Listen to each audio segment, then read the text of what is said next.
Welcome to stage 3 of the stage brief. My name is Josh Morgan. I'll be your host for tonight.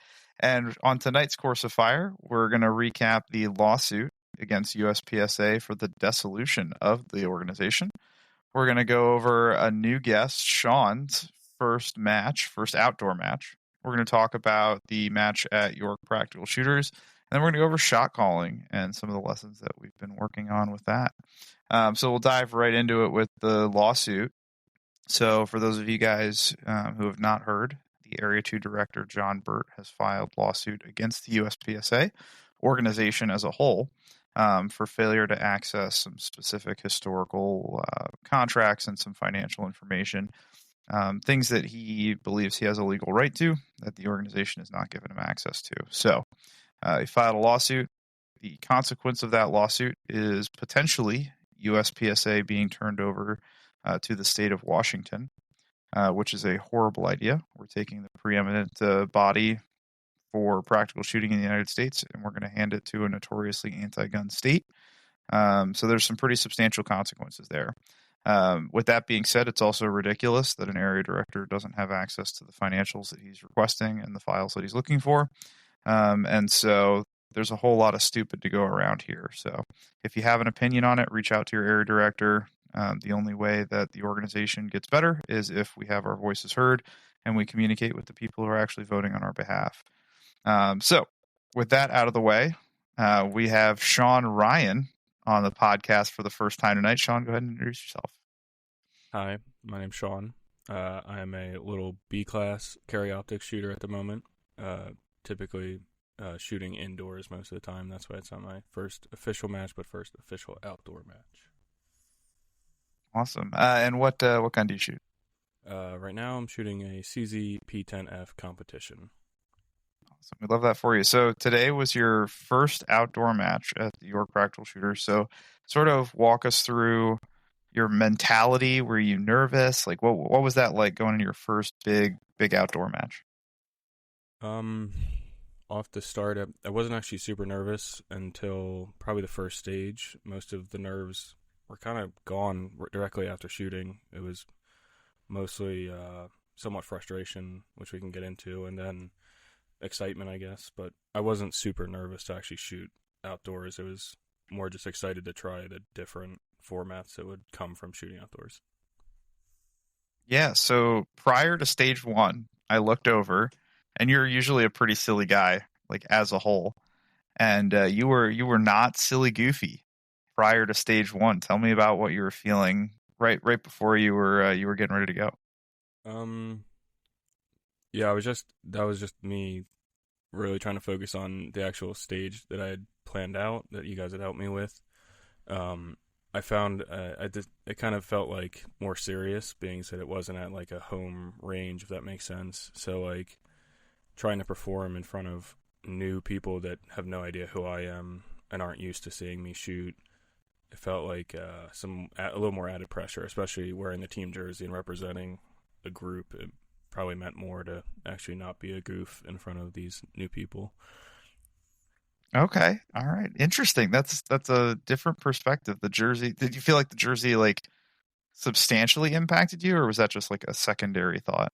No, it's more just like a presentation of us as a group, especially with you two being high-level shooters and me being a newer shooter. I didn't want to like bring a bad name, especially to you guys, since you're bringing me along. Oh, well, we appreciate that. I don't know what Dave's thoughts are, but I think you represented us very well. I think you shot a respectable match. I certainly don't think you were gooberish enough to bring our name to disrepair. Dave, any thoughts on Sean? Nah, he conducted himself perfectly. The way he ended up shooting was more than acceptable for his first match. I do have a question for him. Like, how'd you feel about making your stage plans outside? And I mean, Josh helped you with it a little bit, but compared to inside, how'd you feel about walking a stage with that needed a more in-depth stage plan than usual? It kind of felt normal. Like, it felt like we'd always do it. There was just more angles to consider, obviously, because it's not a one direction range anymore. It's actually the full 180. So just being more intentional about that and being a little more free in the angles that we can use was kind of interesting. I found that in most of the stage planning, it went pretty normal, except for some tips, especially on like shooting on rock instead of concrete, the different in terrain, very like slight variability, and actually having solid fault lines that aren't going to move on you, except for the slipperiness, which was also new as well because of the rain. Nice. So I'm sure you watch probably hundreds of like YouTube videos or YouTube shorts on USPSA matches, a bunch of POV video. Mm-hmm. Standing there in person, how does that compare to like the picture that you like mentally had of what a normal outside match looks like? It felt a lot quicker, I'd say, than like the videos like actually portray. Even like the top shooters, like it felt like I was just like we were just sprinting through the day with like very little lull time in between. Like we were just constantly going and shooting. And then the just probably just like the overall I totally lost my train of thought. It was just it seemed a lot closer than I ever expected it to be. Like not to like talk badly about the stages, they were actually really fun. It was just a very different style of shooting, like because like I said with the 180 and like being able to flow a little bit better and not be forced to be as technical as we are inside sometimes. It felt really nice, a little freeing. Yeah, I always have the same thought once we go back outside. Because inside, I mean, we're usually shooting to bring the difficulty up since we can't shoot the different angles inside. We usually shoot a little farther on more technical targets.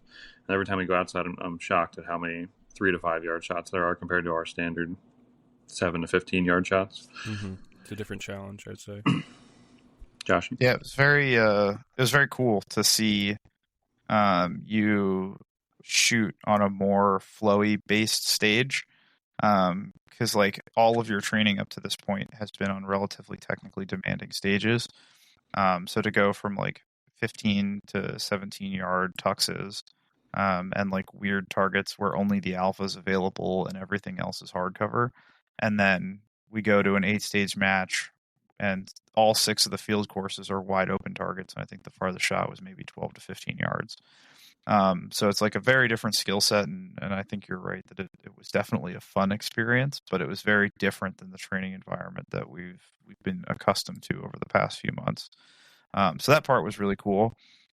We also had a great match flow. I mean, we really didn't get backed up at all, which is awesome. And we had a really solid squad. I don't think there was anybody on our squad who wasn't pasting. The ROs rotated pretty efficiently. Like we were really moving there. So Definitely.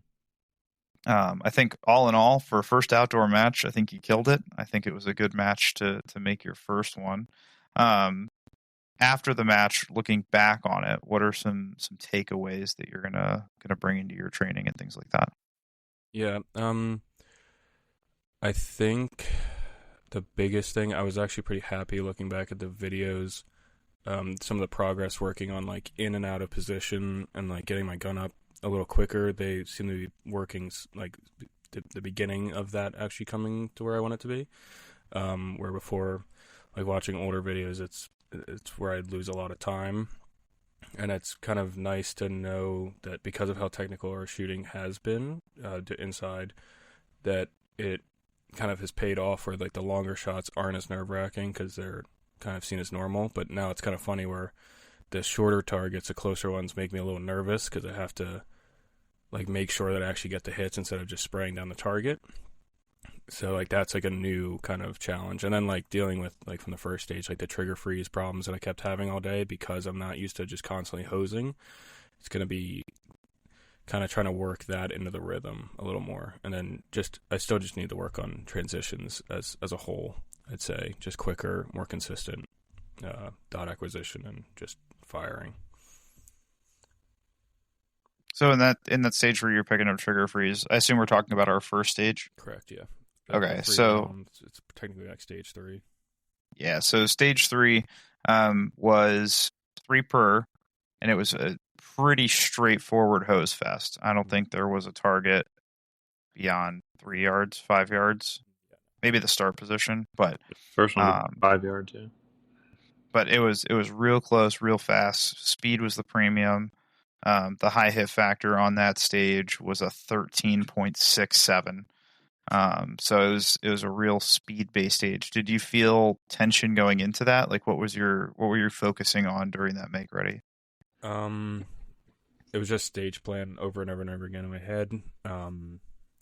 I didn't until I was about like a quarter of the way through. I was kind of panicking about just the speed of the action because there were just like two targets right next to each other. So it's just like constant burn, move on, different angle, burn, repetition, and then the port at the end. The port didn't really scare me that much.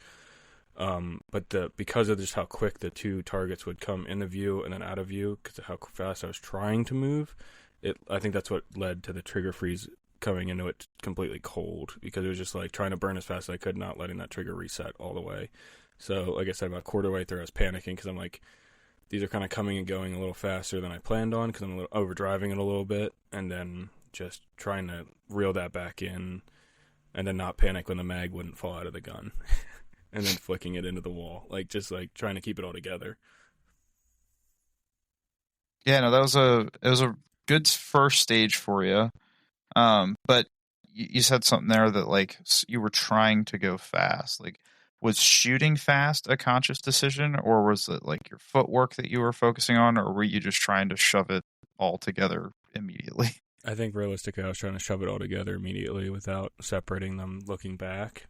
So which led to over kind of pushing targets a little bit with the footwork, and then which led to having to catch up with the actual shooting a little bit.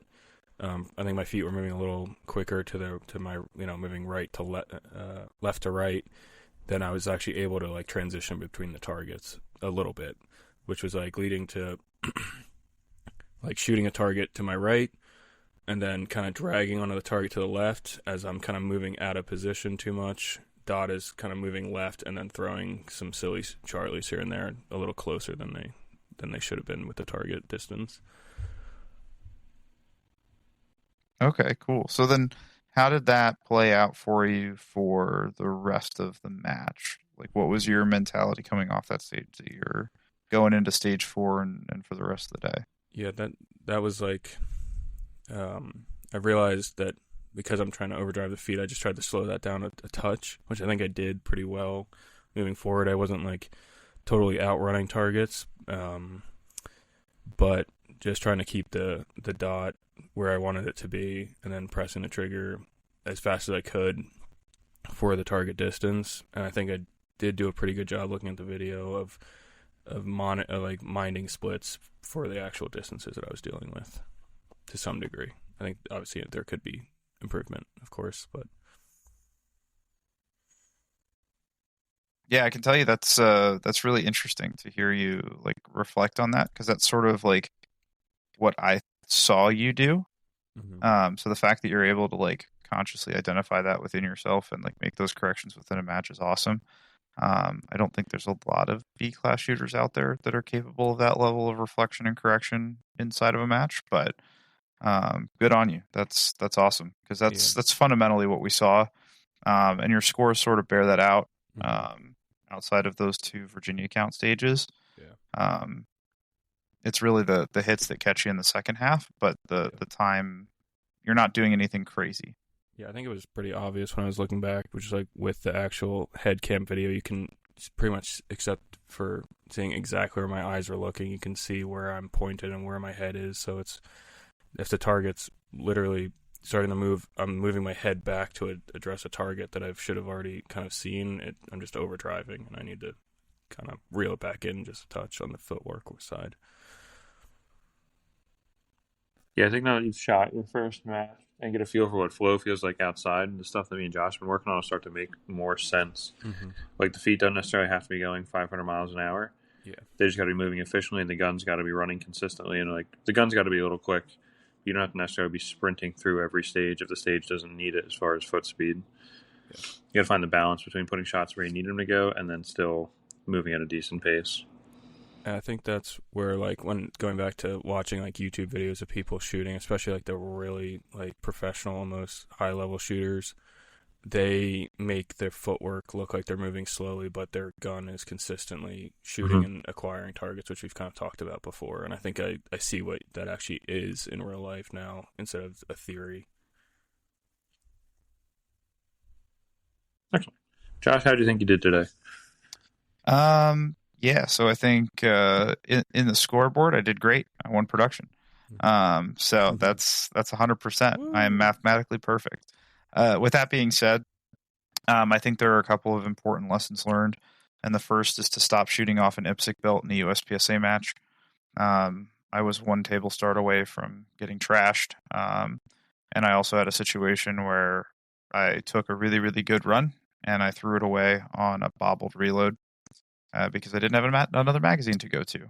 And if I had been able to plan that and been smarter about how I handled that situation, that could have put me a little bit higher in the overall. So 13th overall, 84% of the match winner with a production gun.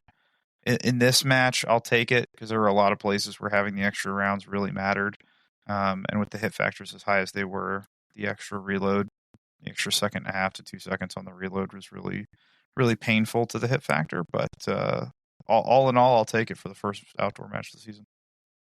Yeah, every field course was over 32 rounds, right? So you were 2 reloads on every stage, every field course, right? I think the last one was 32. Yeah, I think they're all 33 or 32, so it's forcing an extra reload where everybody else was doing 1 reload. Like you said, yeah, and I was shooting a slide lock and weird stage plans where I'm shooting across the bay into targets that don't make sense for any other division. Yeah.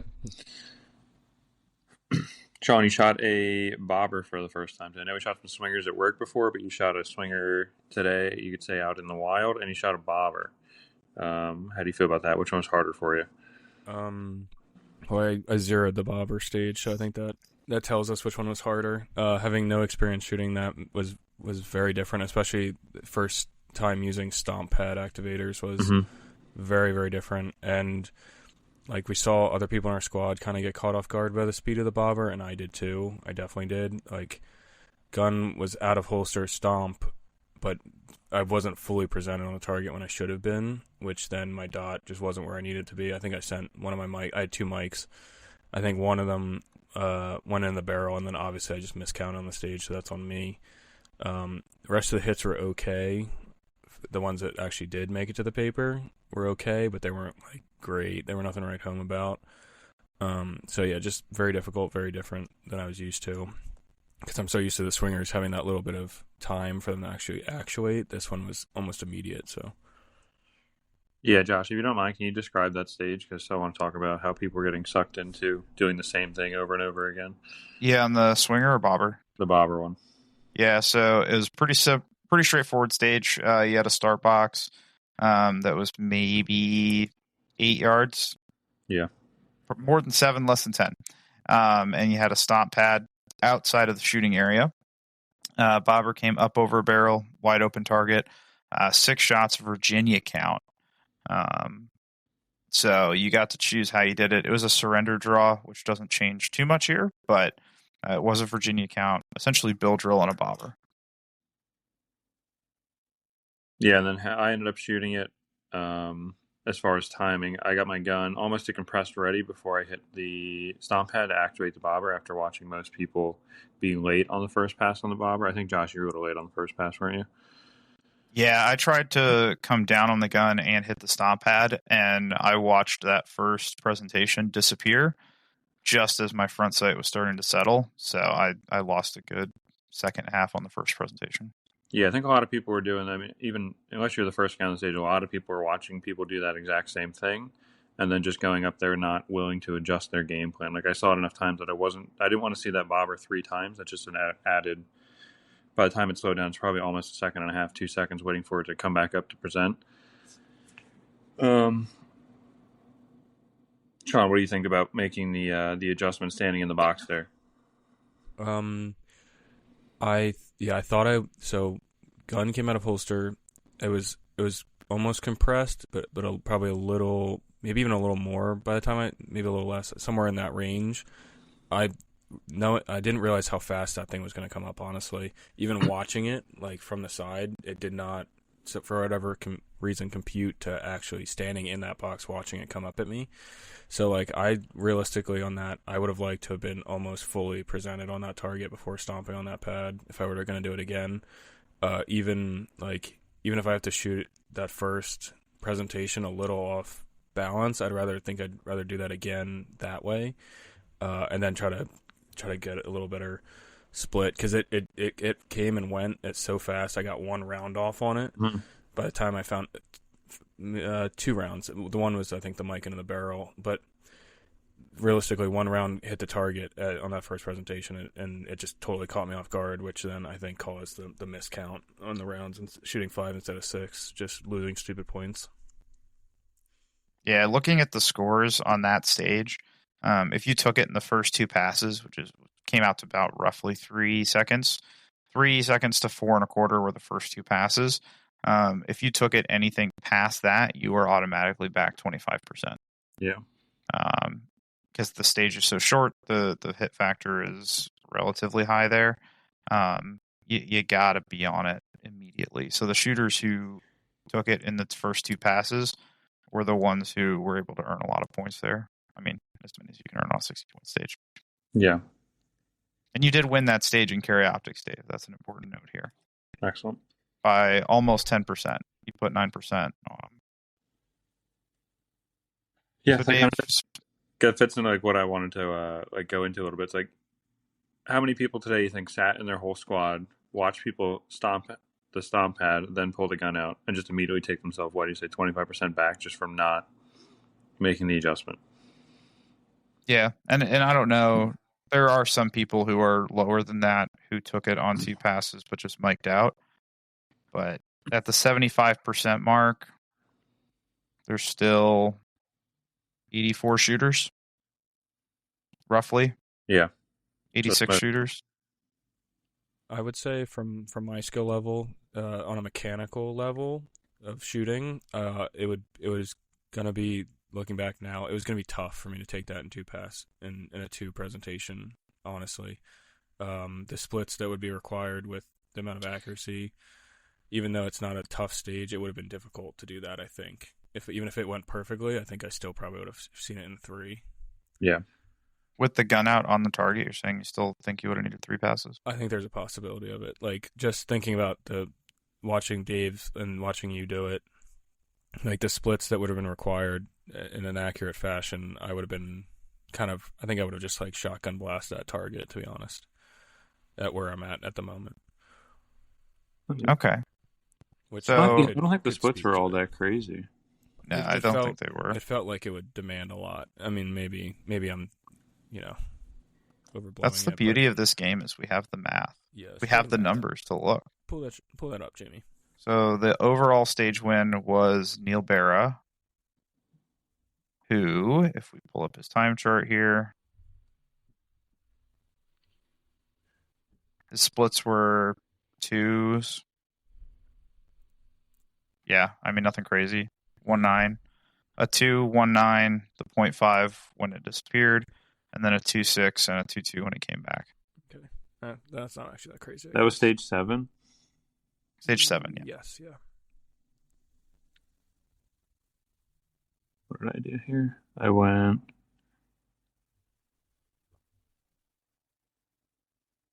a 2,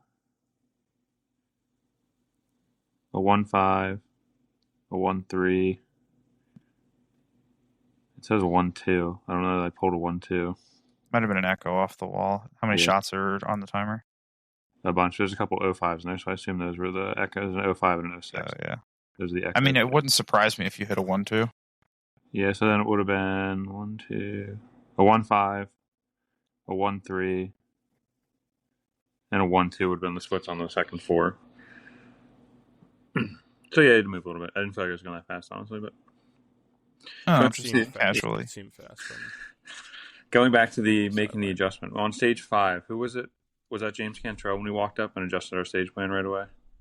Yeah, James Cantrell was in the squad ahead of us. He's probably in the upper echelon of shooters that were there today. And if he hears this, I'll never live that down. But He took a stage plan that I don't think any of us saw in the walkthrough. Yeah, we were very happy with our stage plan, and then, like I'm saying, being willing to make the adjustment. We both watched him and said, "Okay, that's better. Let's do that." Immediately, like, okay, that's better. Let's do that. You got to be willing to do that. I think it looked good when we watched him do it, and then what cemented it for me was I stepped up on the line. It was like, yeah, I'm staring at these targets in the perfect spot to pull that off. Like it just clicked, and it was like that makes sense to do it this way. Were there any blanket things that we learned from that we can apply to other stages? Because we're not always going to be shooting behind a shooter that can give us a stage plan or tweak ours. No, I don't necessarily think our stage plan was horrible. I think we would have been about the same pace. It's just that was one of those, even like up to like if you're on deck and the guy before you pulls an amazing stage plan that is obviously way better. It's just if you can mentally do it and make that stage plan work for you in that short amount of time, I would say you have to be willing and ready to do that instead of just committing to a plan that is like if it's obviously inferior to somebody else's and you're capable of running the better one, you got to go with the better one. I think we also saw the downside of that too, where letting others influence your stage plan can be detrimental, which we saw in our own squad, where it last second changes can also be not beneficial for your score too. Yeah, I think there's a fundamental difference here between something that we observe and we say, yes, this is a better decision than what I currently had, versus allowing someone else's input to adjust our stage plan. Yeah. Does that make sense? We're making the change based on additional information that's become available, as opposed to listening to some dude chirp in your ear about why you should shoot that target from 30 yards. Yeah, I was just going to bring up that 30-yard target. Like, that was meant to, like, suck you in. Like I said to you last year, I probably would have tried to shoot those targets to try and, like, save time. But just being a little smarter this year and learning more about my shooting ability and what the correct procedure for most of these stages will be, the obvious answer was to not try and take 35-yard shots when you can end up in the front of the stage and take 10-yard shots. Yeah, and most of that running is obligated anyway. You're going to go all the way up there. You have to go parallel to that box, so you might as well run over the extra, whatever it is, 20 feet. What do you think the splits were on those 30-yard shots for most of the people that took it? They had to be... That's a great question. It's a good thing we can pull it up. They had to be almost 1 second splits. Yeah, I'd say at least. I don't know about that. I was talking about more of earlier in the day, not exactly that 30-yard shot, but which led to someone to Mike FTSAing on a target because they, just misread the actual stage plan while changing it, but same concept. Yeah, and I think that's something where that particular shooter allowed someone else to input. What was that? Stage 2? Stage 1. Yeah, stage 1 was. Oh, stage 1. Yeah, here we go. The multi-box. Those splits. Now I'm looking at an open shooter here, but are you looking at Joe? Yeah, they were 4s and 4.5, 0.5s, 0.4s. Yeah. I mean, respectable splits for that distance, but I also it's just not worth it. Yeah, as soon as you didn't go 1-for-1 on steel, you're now pushing a second off pace just standing there shooting at steel, especially a mini popper at what I think that was probably closer to 35 yards, 40 yards than it was to 30. And the limited optics was it felt slower. Did you take that plan, Sean? I don't remember your stage. No, he went to the front. No, I ran up to the front. Thank God. All right. That would have been more embarrassing than your first stage. No, yeah, that's where I'd say the kind of bell curve meme comes into play, where it's like the highest level shooters are going to run up to the 10-yard because you got to run up there anyway, where me near the bottom saw it as that's a really far shot. I'm just going to run up there anyway, so I might as well just run up there because I don't mechanically trust myself to shoot that far. So we've done a lot of talking about our match, but at the end of the day, Big Daddy Dave over here was cleaning up in the 3rd overall spot at 97.76%. second in carry optics at 97.75%. Walk us through your match day, Dave. What did that look like for you? First thing I'm looking at, all the locals probably just come in. Top 5 is the goal. I would like to be. Carry optics probably top 3, depending on who's there.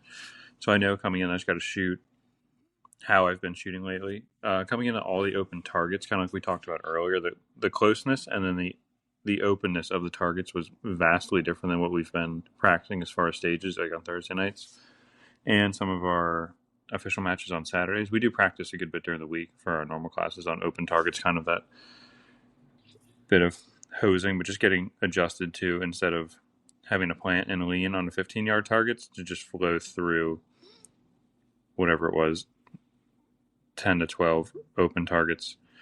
That was a little bit of an adjustment, but as far as game plan, most of the stages are pretty straightforward. Just trying to collect as many points like we talked about last week while keeping the feet moving. I never felt like I was out of control really today. Foot-wise, I felt like I was under myself really good. Vision-wise, I forget what day it was. I think I told you. Was it Thursday night I told you? My vision just kind of started clicking all of a sudden. Yeah, Thursday you were real fired up.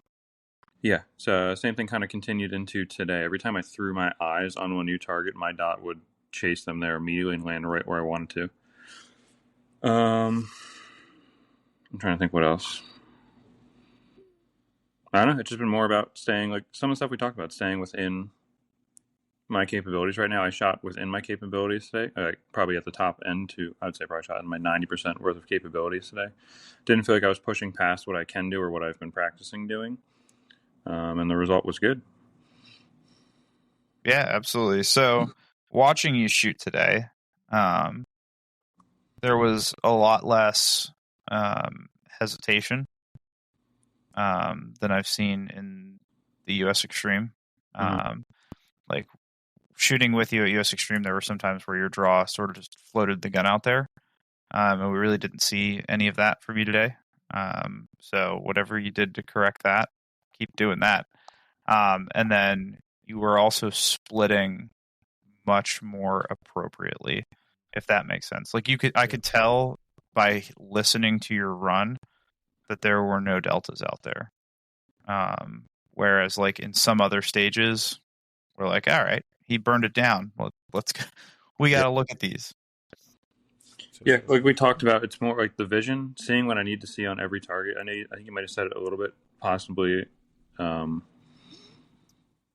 predictive shooting for the technicality. Some of these matches might be starting to come to an end, depending on how far away out of these targets. I'm sure the best of the best can probably predictive shoot out to maybe 7 or 10 yards consistently, but you can't really predictive shoot on no shoot targets or hard cover. So what we've been practicing really there wasn't any hard cover or no shoots, but I was still seeing exactly what I needed to see on every single target.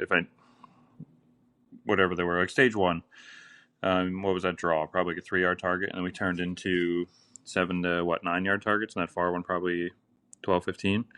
Mm-hmm. Those, just the vision and the way the dot was appearing and reappearing on every target it just felt perfect. I think just the confidence of, like in Florida, the dot was all over the place. I don't know if it was because I didn't practice with those lighter loads or just the nerves or whatever. I felt much calmer. I just needed to shoot like I normally shoot today, and putting in the practice and my normal shooting ability will just give me the result that I want. Not to totally glaze you up, but hearing you say that you're shooting like 90% sounds high. I would say, like Josh kind of was talking about, didn't seem like hesitation or like any, like he said, the splits were kind of just seemed natural along with the transitions to target. I thought you were pretty confidently shooting everything. It didn't seem like you're forcing anything or pushing. So I thought 90% seemed a little high to performance possibility wise. Yeah, I will say what Tom had me do it the other night. He forced me to try and shoot all alphas on our stages. I do think I lack that a little bit on some of them, especially when I feel the need to push speed. That's where I want to get into the more mathematical, scientific side of it, to know where I can throw a Charlie or two at speed, and then when I have to buckle down and maybe take just a tiny bit of speed off and collect the alphas. Because I ran the math today. If I didn't have the one mic on the swinger target, and then if I turned 3 Charlies into alphas, I would have won the match. So like performance-wise, I'm on pace, and I'm just, changing those four different shots today. I feel pretty good. Yeah, and in raw time, you were less than or just over a second behind an open grandmaster, and your points were sloppier. Like, and that's what's interesting, right? Is like this was your all alpha pace, and it was still one of the fastest in the match, and there's still a lot of how do you say, meat on the bone, if you will, Yeah, perhaps some low hanging fruit. Yeah.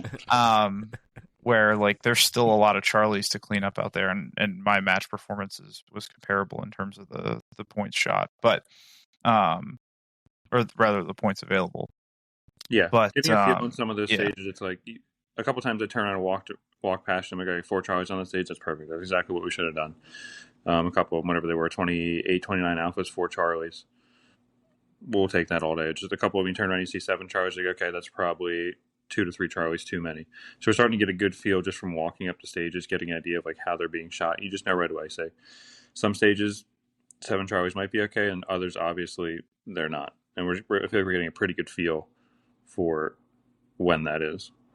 Yeah, so you shot 145 alphas, 39 Charlies, a Delta, and a Mike. Mm-hmm. And the next closest to you was 3% back with 4 less alphas. So like you had a great performance. Mm-hmm. You shot a phenomenal match. But like the fact that was 90%, like 95 would have been an easy match win kind of thing. Yeah, no, I'm not saying I was shooting at 90%. Like obviously I'm trying to do the best I can, but that was probably, even what Sean said, 85 to 90% of my capabilities. Like you guys see me shoot all the time. But I'm definitely building up to like shoot that 90 to 95% of my capabilities all the time, as opposed to one weekend a month it's 75% of my capabilities, or we have a fucking dumpster fire stage. Like just building the consistency to shoot 90% of my ability on every single stage that I walk up to, I think will yield the results that we're looking for. Yeah, absolutely. And not having to push your body or your mind at 100% on every single stage. Like train past what you're comfortable.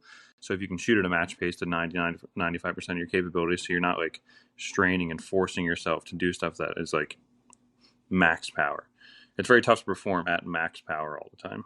So if 90%, 95% can be a comfortable, like really consistent, good shooting ability for you, then I think that's a good spot to live. I think on what stage we start on? 3? 3. I think I shot 11 Charlies on 3. I just want to look at that real quick. Yeah, I shot 11 Charlies right there. So without the mic and then just not doing that on stage 3, I'm in a good spot. So I want to unpack that a little bit because I think there's a good nugget there that can be applied to most shooters. So would you say that you are not making a conscious decision to push yourself in a match? I can rephrase that if that was too brief. No, you're good. Not a conscious decision not to push myself, but I know it kind of sounds weird when you say it, but I don't want to be trying to like do everything at 100% because 100% is like a very uncomfortable, inconsistent feeling for a lot of people.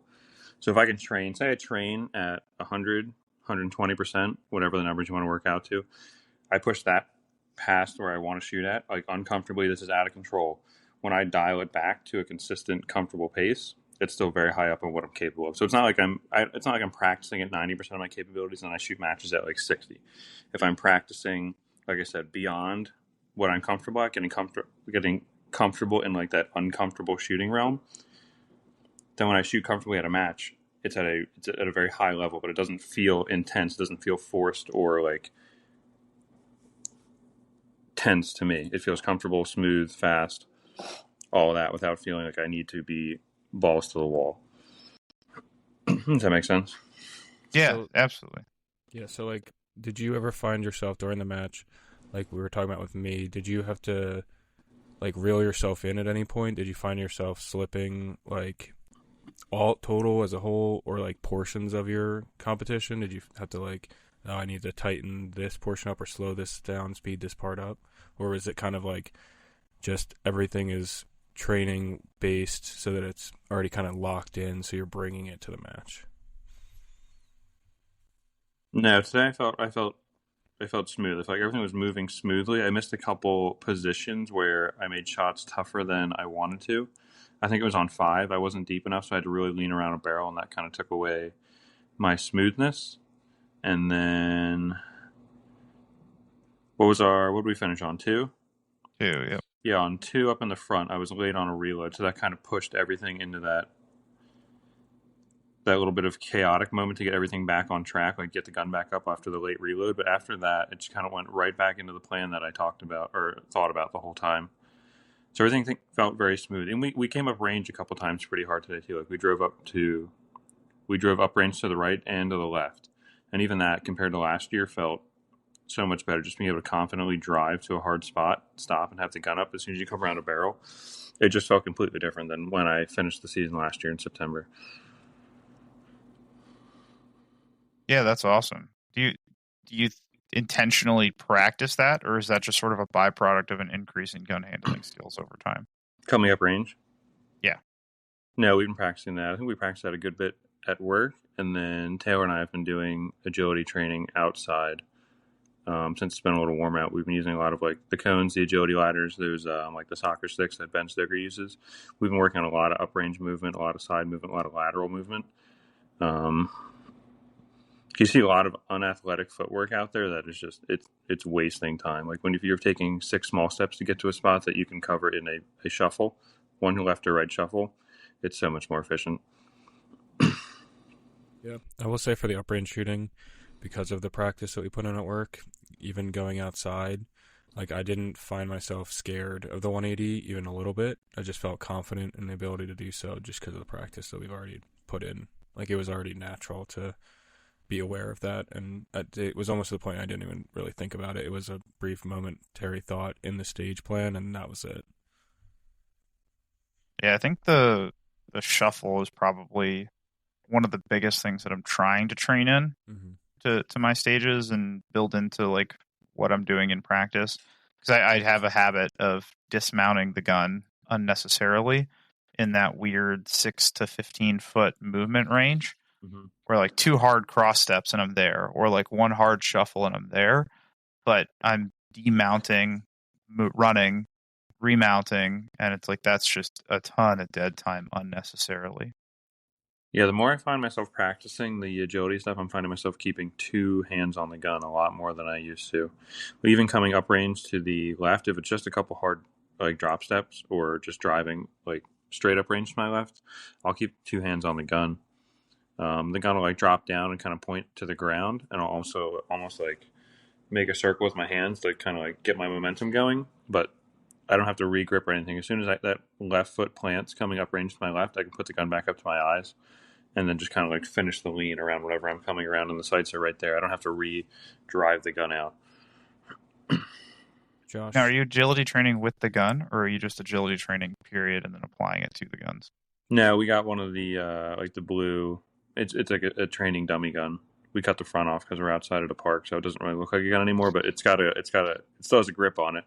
So every time we come into a position, it's get a grip, get the gun up, it's half a side picture because we cut half the gun off, but it's good enough. That's crazy. Every spot side picture, no matter what we're doing, practice moving with the gun, working on different techniques of how to move with it if we're running forward.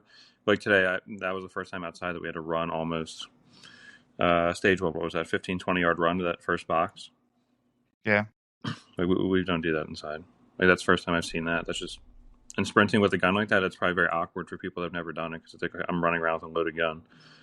But you do it a couple times and it becomes very natural. You just realize that you're just running normally. But if you don't practice it, it's going to be weird. And if you experience like, if the first time you do something's in a match after the timer goes off, it's going to feel real weird. And you're definitely not going to do it as fast as you could as if you practiced it. Or you're going to point a gun up range. Right. Josh, how do you specifically plan on like practicing that like shuffle instead of and keeping that gun up instead of dismounting? Are you gonna just be more conscious about it, do you think, when you come and train with us? Or do you think it'll be like Dave's talking about, like an agility training? Not to put you on the spot about it right now, but how do you see that as for your practice? Yeah, so I don't agility train. I'll be straight up. But it's a big thing for me in my walkthroughs now. Mm. Where particularly from start positions, I love to draw and then demount.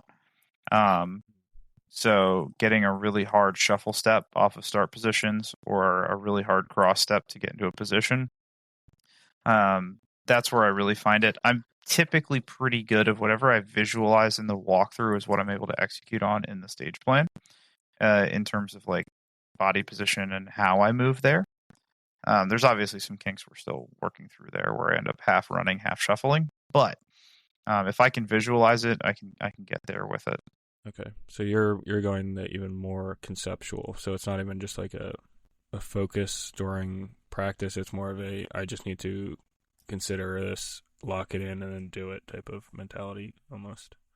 Yeah, I've pretty much like I know I need to do this. I just need to like focus on where I need to do it and then make it happen.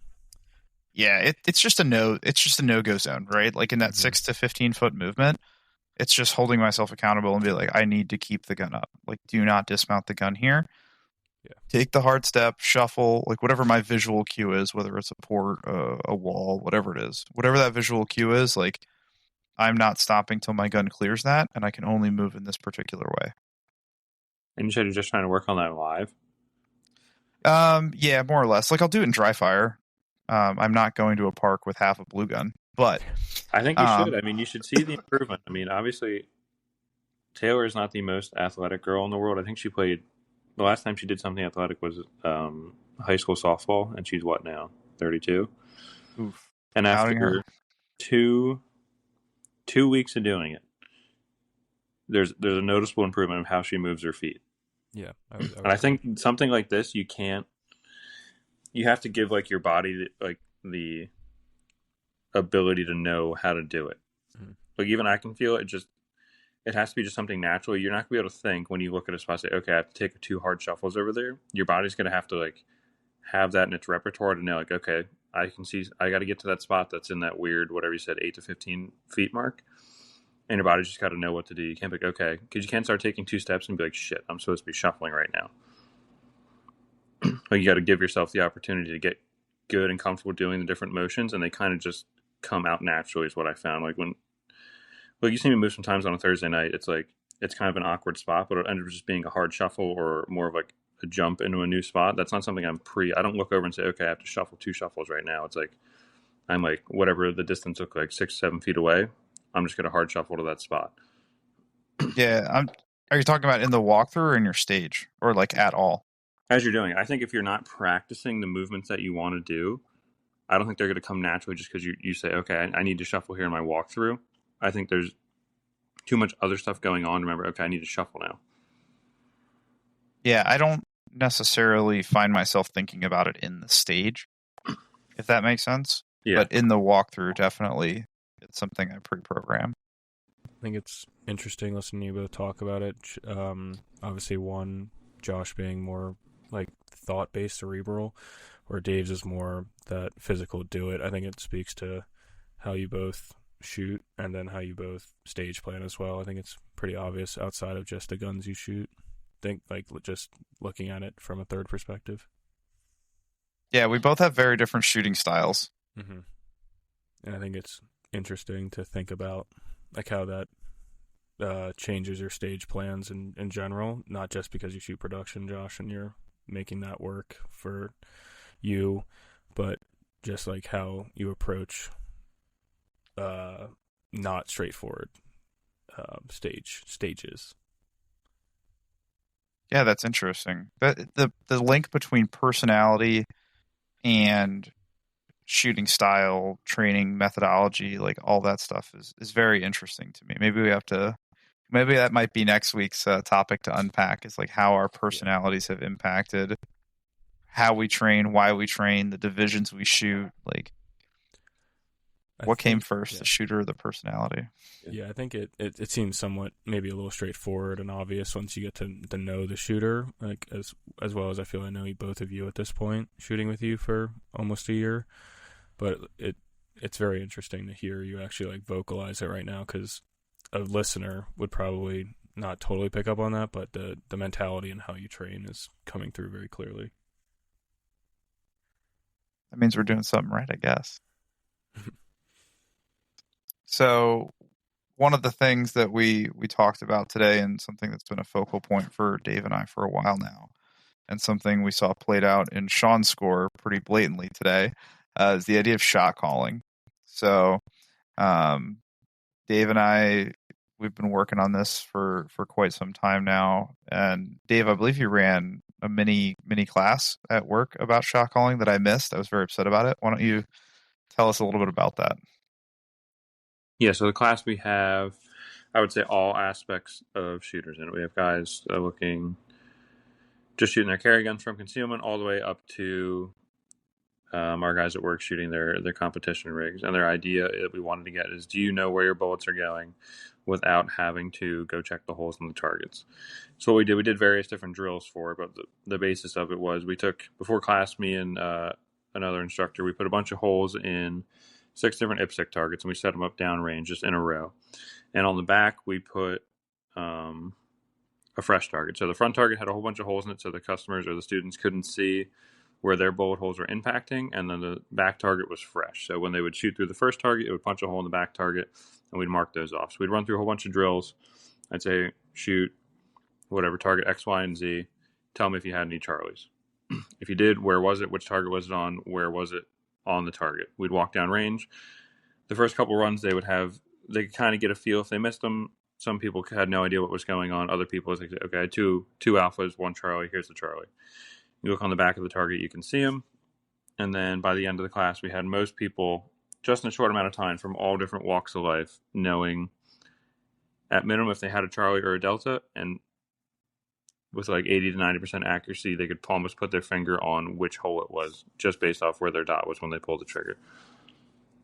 That is very cool. I don't know who originally created that drill. Was there anybody that spawned Tom gave it to me. I think he said it was. I think he might have said it was Sam Callahan that gave it to him. I've definitely seen Steve Anderson do it. It might even be him. It might have been him. But yeah, that's a super cool drill. I'm very jealous that I did not get to make it to that event. But did you notice that people were shooting slower when their conscious focus was on shot calling?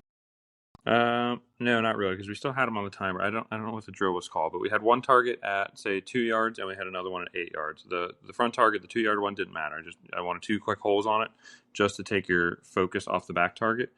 And then you would draw close target for 2, far target for 2, close target for 2, far target for 2, close target for 2, far target for 2. So there was 6 holes in that back target. So you couldn't just sit there and kind of watch your shots. You had to keep changing your focus, and you needed to know if you missed a shot or missed an alpha on that target. And once you put the timer on people, the speeds didn't really decrease, because didn't want to be. Most of them have a pretty good mindset that we don't want to slow down to get our hits, where everyone's kind of past that. But no, the timer didn't really slow down, or their times didn't slow down. And just because I'm curious, was everybody in the class shooting dots? Was there a mixture? Were there some iron sight shooters? What was that like? There was, I think we probably had 10 people. We had one iron sight shooter, Randall, that has been coming to Thursdays. There's 2 there that night. Yeah, we had one real new guy who I think just decided he wanted to come do a course of fire, and he ended up doing pretty good as well. So yeah, 2 iron sight shooters, and then say if there's 10 people, 2 iron sight shooters, 8 dot shooters. Nice. I love iron sight shooters. Learning to shot call on irons is substantially more difficult. So good on Randall and that other guy for showing up and getting good at it. So Sean, you were there for that. You were assisting, if I understand the situation. What? Yeah, I was. I was helping just a touch, like mostly crowd control, to be honest. Excellent. Well, you and Cathers were running it. That's a very important job, because otherwise people start whipping guns out willy-nilly. Yep, that did happen. Tell me a little bit about your experience in that drill. what did you get out of it as someone who was there, who's still working on that? Yeah, I would say in the beginning, uh, I'm not very good at it. To just blanket statement, I'm trying to get better at it. I'm starting to notice it more now that it's become more of something we've been talking about, and trying to improve. It'll probably be the next, I'd say, big evolution in my shooting will be being able to consistently somewhat shot call. I would say in the beginning I was about a 50-50 on like I'd be close. Like I knew when I threw one because I could just kind of feel it and see it. I need to be able to my learning, like what I need to learn is where did it go, and like kind of I'd have an idea but I wouldn't know. I was struggling to be like it's right there, like that's where it went. Like I couldn't really put my finger on it and tell you that's the hole. When we were picking up the speed, that's when I was starting to lose it. I was starting to lose the ability because my focus was being pulled away, which was my fault for losing kind of focus because I was trying to be extra quick on that close, which I could easily tell like dots fine, back on the distance target. But then because my focus had shifted to trying to speed up on the close, I was losing my focus on the actual distance target. So that's when it kind of fell apart. So keeping that focus on where it actually needed to be would be more beneficial for me next time. Interesting. Okay, cool.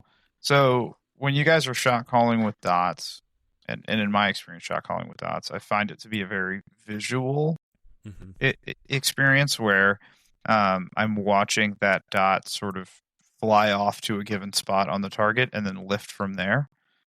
Or stays stable in the center, ideally, and then flies up from the center of the target.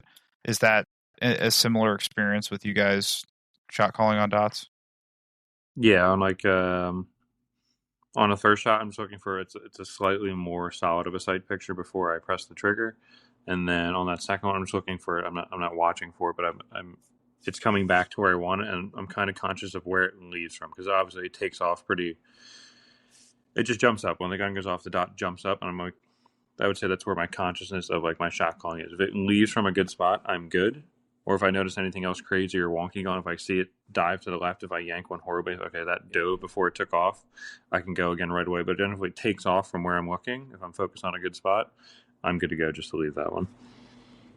Or call that a good shot. If it's the first shot, the second shot, if they both look like that, I'm good to move on without having to see anything else. Sean, is that similar?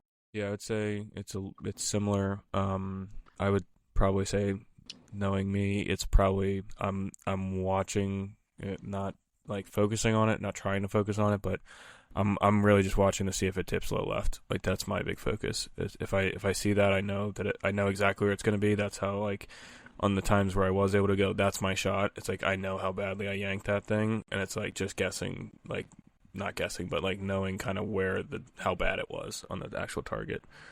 Because if I know if I pull that trigger properly, that it's going to go up and probably to the right a little bit as the dot leaves the target and settles back in. Apart from same thing. If I catch any movement of like the dart to the left or low, it's almost immediately we got to go again. Mm-hmm. It's say if I take 100 shots, I might get one of those like, oh my god, that was horrible, that was a yank. But that one's just immediately it's go again right away. Yeah, I would say my big issue is sometimes, especially transitioning, would be possibly overdriving, like we saw today. So just make if the dot's in where I want it to be, press, looking for if it goes low left. Hopefully it doesn't. It shouldn't if I'm doing it properly. You just try to be more consistent all around there with the actual trigger press. So when you say overdriving, you're talking about inputting the gun pre-shot. Yeah, he overdrives on like a second shot. He overdrives down, like he drives the gun back to the A zone. Was like muscle, and he'll overdrive it past the A zone. Yeah, I will. Oftentimes it'll almost be pushing dot too low, and then that'll contribute to the yank. If I do it properly, I just transition back to target. I'm not trying to add any tension into my body. I'm just moving it over. Shot. Let it settle. Shot. If I'm doing it properly. Gotcha. So one thing I'm experimenting a little bit with is with the shot calling on irons. It's a little bit more difficult. because there's a lot more variations to tell you what a good shot is and isn't. And so shot calling with a dot was very visual for me, but shot calling with irons is more a feeling, which is not a great way to explain it. But essentially, like when I'm shooting bill drills with irons or I'm shooting at distance with irons, like I can feel where the shot went based on that information. It's not a conscious observation, if that makes sense. And I can do it with a pretty good degree of accuracy. I'm still trying to refine it a little bit because I know it's high right. I just don't know how high right. And if it's a high right Charlie, I need to be okay leaving it. If it's a high right Delta, then it's worth sending another. And so I'm working on refining that. Have either of you guys spent any time shot calling on irons? Does any of this sound familiar? Am I crazy? No, you don't need that skill set, Josh.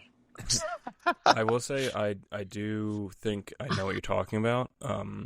When I like I can feel it when I press the trigger. If this is what you're talking about, like I can kind of feel like that's what clues me in first. Like I can feel that something was wrong there when I press the trigger, and that's typically when I'll see a miss shot, and it's like that kind of clues me in. And then adding that in with the dot information that I'm seeing visually, it kind of leads to a physical sensation into a visual, like there it is, and then I know, and I have to send again.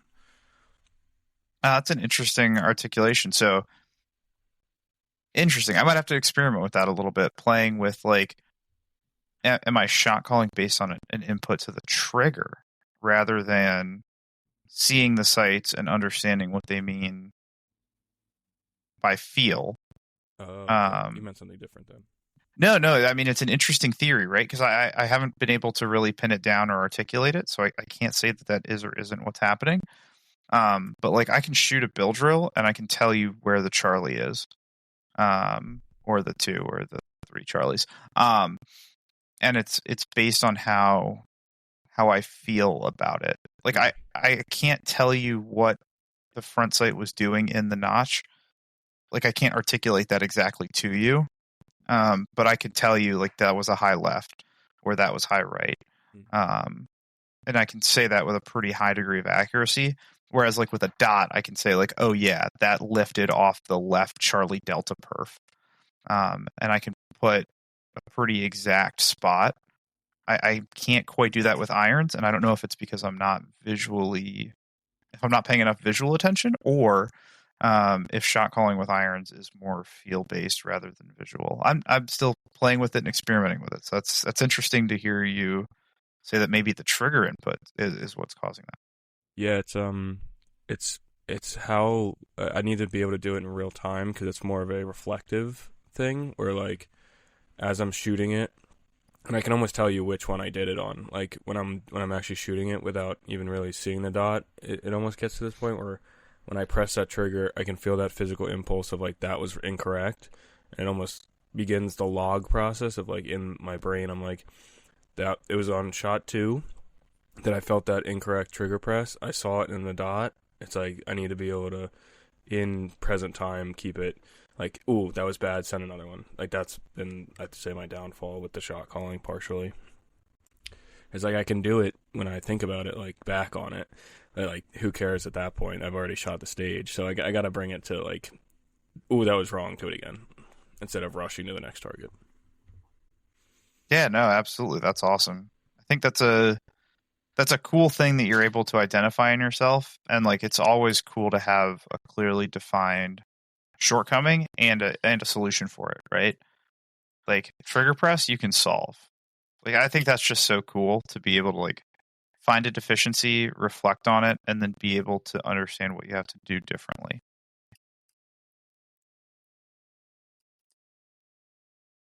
All right, gentlemen, we covered a lot of topics today. Does anybody have anything else they want to go over or any notes to wrap up here?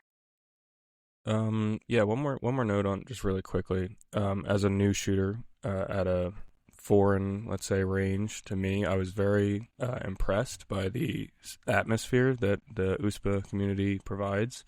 Our squad was actually really cool. Everybody that we shot with was very welcoming and like friendly. all around, like just wanting to even talk to me as a brand new shooter, like not knowing how I shoot or what I shoot. I know I told you guys in the actual like match that it was cool to watch from the start of the first stage. Like I'd be like, hey, that's a 2 alpha, and it's like obviously being a new shooter, no one trusted my call there. They don't know that we shoot every Thursday and that I have like shot a match before, just not there. But then to watch them as the day goes on, like just start to trust, like hey, this kid is like we were starting to know this guy and just how welcoming they were. It's like, yeah, maybe he does know that it's 2 alpha, and he's not just gonna call random scores on the target. So that was very cool and incredibly welcoming to a degree I didn't expect, being that it's a competition. Yeah, it's one of the last meritocracies on Earth, and I know I was certainly proud to be there with you. I think you represented the brand well, so yeah, because we're so famous. Yeah, we will be after this podcast goes viral. So I think you did an excellent job, and I'm excited to shoot this season with you, man. Yeah, thank you guys for all your help. All right. And on that emotional and touching note about the USPSA community, folks, we're going to hammer down and holster on this one. Stay safe, and I'll see you on the range.